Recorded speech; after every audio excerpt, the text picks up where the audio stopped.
மகிஷமுகியின் உடலிலிருந்து விடுதலையாகி சாப விமோச்சனம் பெற்றாள் லீலாவதி. ஐயப்பனின் தாழ் பணிந்தாள். ஐயனே, தங்களது பொற்பாதம் என் மீது பட்டதால் நான் சாப விமோச்சனம் அடைந்தேன்.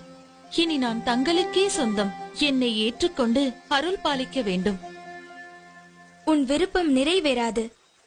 இந்த அவதாரத்தில் நித்திய பிரம்மச்சாரியாகவே நான் இருக்கப் போகிறேன். ஆனாலும் ஒரு வாய்ப்பு இருக்கிறது. எனக்கென்று ஒரு கோவில் கட்டப்படும். அப்போது என்னை தரிசிக்க லட்சக்கணக்கில் பக்தர்கள் வருவார்கள். வருடா வருடம் என் பக்தர்களின் கூட்டம் அதிகரித்துக் கொண்டே போகும். ஒவ்வொரு வருடமும் புதிதாக பக்தர்கள் என்னை முதன்முறையாக தரிசிக்க வருவார்கள். அப்படி எந்த வருடத்தில் புதிய பக்தர் யாரும் வரவில்லையோ அப்போது உன்னை நான் திருமணம் செய்து கொள்கிறேன். அதுவரை காத்திரு. என்னுடைய கோவிலுக்கு அருகிலேயே உனக்கும் ஒரு கோவிலை கட்டுவார்கள். உன்னை மாளிகைபுரத்து அம்மன் மஞ்ச மாதா என்றெல்லாம் அழைத்து மக்கள் வழிபடுவார்கள். என்னை காண வரும் பக்தர்கள் உன் கோவிலுக்கும் வந்து உன்னையும் தரிசித்துவிட்டு செல்வார்கள்.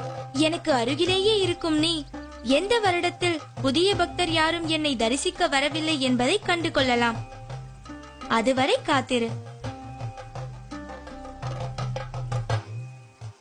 தங்கள் சித்தம் இதுதான் என்றால் என் பாக்கியமும் இதுதான்.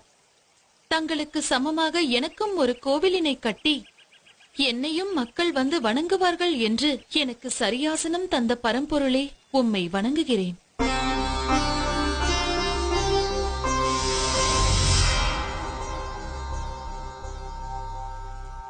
மகிஷ சம்ஹாரம் முடிந்த பிறகு ஐயப்பனை அழைத்தார் பரமேஸ்வரன். மகனே, உன் பிரிவால் வாடிக்கொண்டிருக்கிறான் மன்னன் ராஜசேகரன்.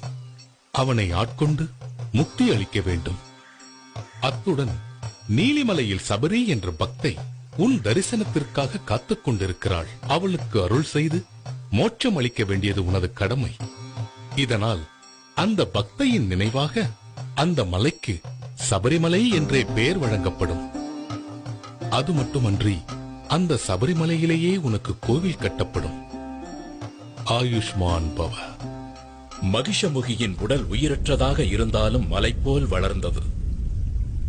அப்படியே போனால் சூரிய சந்திரனையும் மறைத்துவிடும் என்று தோன்றியதால் ஐயப்பன் மகிஷமுகியின் உடலை பாதாளத்தில் தள்ளி கற்களால் மூடினார்.